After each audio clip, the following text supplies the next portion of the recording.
Chapter 1 of The Division of Labor by Adam Smith. The greatest improvements in the productive powers of labor, and the greater part of the skill, dexterity, and judgment with which it is anywhere directed or applied, seem to have been the effects of the division of labor. The effects of the division of labor in the general business of society will be more easily understood by considering in what manner it operates in some particular manufactures. It is commonly supposed to be carried furthest in some very trifling ones, not perhaps that it really is carried further in them than in others of more importance,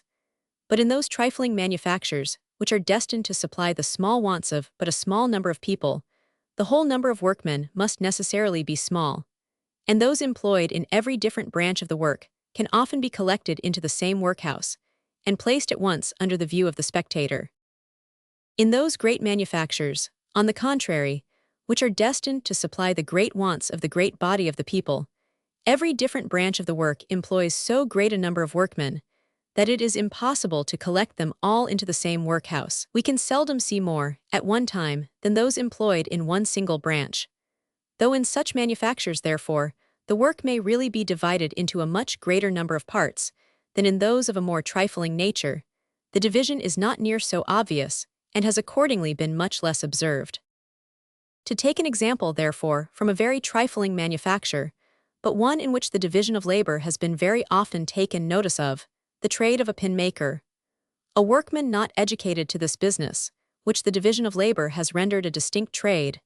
nor acquainted with the use of the machinery employed in it, to the invention of which the same division of labor has probably given occasion, could scarce, perhaps with his utmost industry, make 1 pin in a day, and certainly could not make 20. But in the way in which this business is now carried on, not only the whole work is a peculiar trade,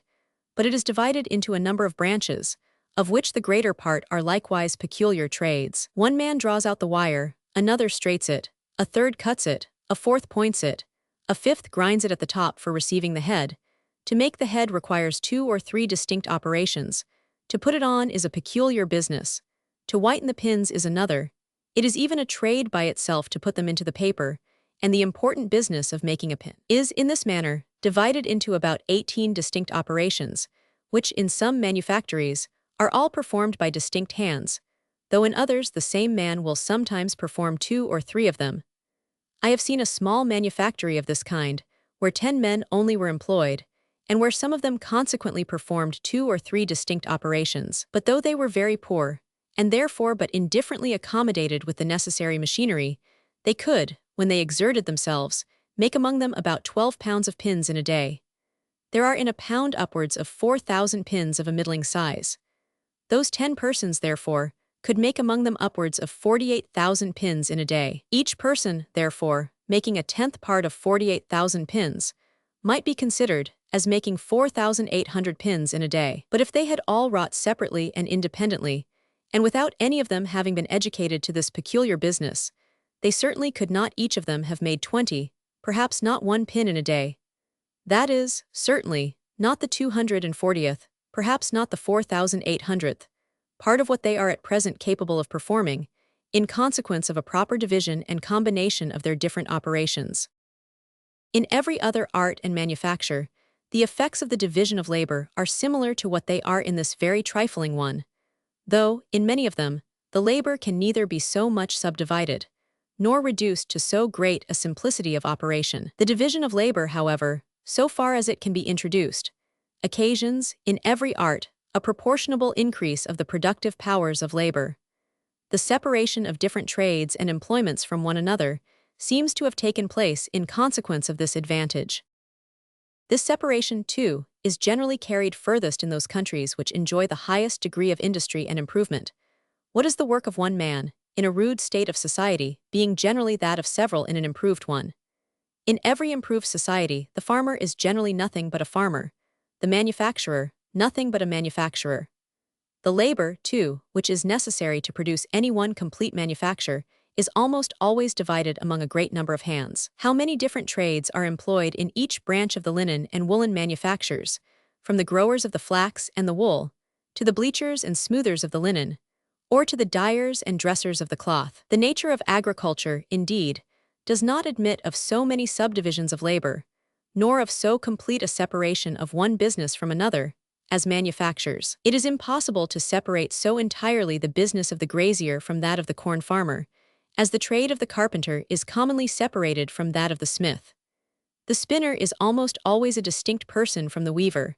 but the plowman, the harrower, the sower of the seed, and the reaper of the corn are often the same. The occasions for those different sorts of labor, returning with the different seasons of the year. It is impossible that one man should be constantly employed in any one of them. This impossibility of making so complete and entire a separation of all the different branches of labor employed in agriculture is perhaps the reason why the improvement of the productive powers of labor, in this art, does not always keep pace with their improvement in manufactures. The most opulent nations, indeed, generally excel all their neighbors in agriculture as well as in manufactures,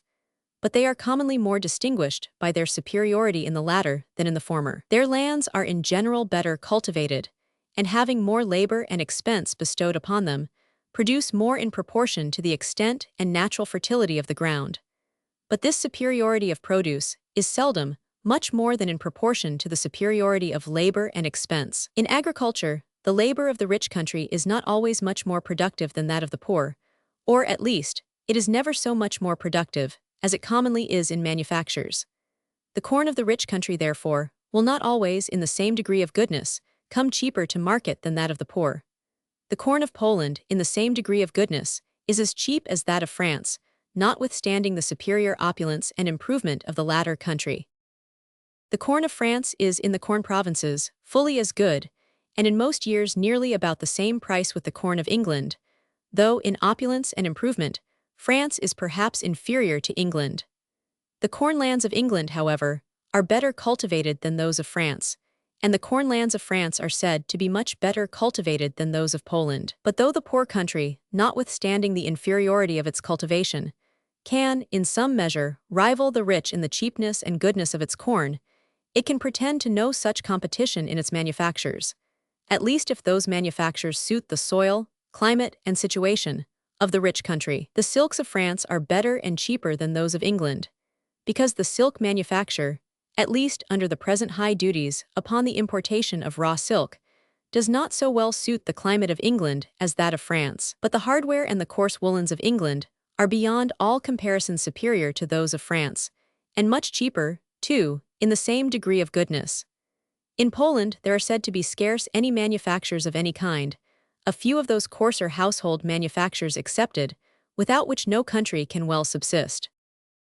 This great increase in the quantity of work, which, in consequence of the division of labor, the same number of people are capable of performing, is owing to three different circumstances. First, to the increase of dexterity in every particular workman; secondly, to the saving of the time which is commonly lost in passing from one species of work to another; and lastly, to the invention of a great number of machines which facilitate and abridge labor, and enable one man to do the work of many. First, the improvement of the dexterity of the workman necessarily increases the quantity of the work he can perform, and the division of labor, by reducing every man's business to some one simple operation, and by making this operation the sole employment of his life, necessarily increases very much the dexterity of the workman. A common smith, who, though accustomed to handle the hammer, has never been used to make nails, if upon some particular occasion he is obliged to attempt it, will scarce, I am assured, be able to make above 200 or 300 nails in a day, and those, too, very bad ones. A smith who has been accustomed to make nails, but whose sole or principal business has not been that of a nailer, can seldom, with his utmost diligence, make more than 800 or 1,000 nails in a day. I have seen several boys, under 20 years of age, who had never exercised any other trade but that of making nails, and who, when they exerted themselves, could make, each of them, upwards of 2,300 nails in a day. The making of a nail, however, is by no means one of the simplest operations. The same person blows the bellows, stirs or mends the fire as there is occasion, heats the iron, and forges every part of the nail. In forging the head, too, he is obliged to change his tools. The different operations into which the making of a pin, or of a metal button, is subdivided, are all of them much more simple, and the dexterity of the person, of whose life it has been the sole business to perform them, is usually much greater. The rapidity with which some of the operations of those manufactures are performed exceeds what the human hand could, by those who had never seen them, be supposed capable of acquiring. Secondly, the advantage which is gained by saving the time commonly lost in passing from one sort of work to another is much greater than we should at first view be apt to imagine it. It is impossible to pass very quickly from one kind of work to another that is carried on in a different place, and with quite different tools. A country weaver who cultivates a small farm must lose a good deal of time in passing from his loom to the field, and from the field to his loom. When the two trades can be carried on in the same workhouse, the loss of time is, no doubt, much less. It is, even in this case, however, very considerable. A man commonly saunters a little in turning his hand from one sort of employment to another. When he first begins the new work, he is seldom very keen and hearty. His mind, as they say, does not go to it, and for some time he rather trifles than applies to good purpose. The habit of sauntering, and of indolent, careless application, which is naturally, or rather necessarily, acquired by every country workman who is obliged to change his work and his tools every half hour, and to apply his hand in 20 different ways almost every day of his life, renders him almost always slothful and lazy, and incapable of any vigorous application, even on the most pressing occasions. Independent, therefore, of his deficiency in point of dexterity, this cause alone must always reduce considerably the quantity of work which he is capable of performing.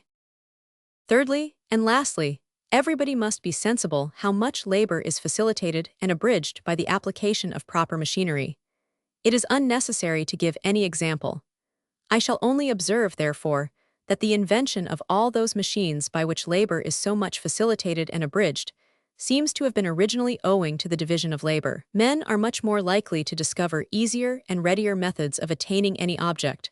when the whole attention of their minds is directed towards that single object, than when it is dissipated among a great variety of things. But in consequence of the division of labor, the whole of every man's attention comes naturally to be directed towards some one very simple object. It is naturally to be expected, therefore, that some one or other of those who are employed in each particular branch of labor should soon find out easier and readier methods of performing their own particular work, whenever the nature of it admits of such improvement. A great part of the machines made use of in those manufactures in which labor is most subdivided were originally the invention of common workmen, who, being each of them employed in some very simple operation, naturally turned their thoughts towards finding out easier and readier methods of performing it. Whoever has been much accustomed to visit such manufactures must frequently have been shewn very pretty machines, which were the inventions of such workmen, in order to facilitate and quicken their own particular part of the work. In the first fire engines, a boy was constantly employed to open and shut alternately the communication between the boiler and the cylinder, according as the piston either ascended or descended. One of those boys, who loved to play with his companions, observed that, by tying a string from the handle of the valve which opened this communication to another part of the machine, the valve would open and shut without his assistance, and leave him at liberty to divert himself with his playfellows. One of the greatest improvements that has been made upon this machine, since it was first invented, was in this manner the discovery of a boy who wanted to save his own labor.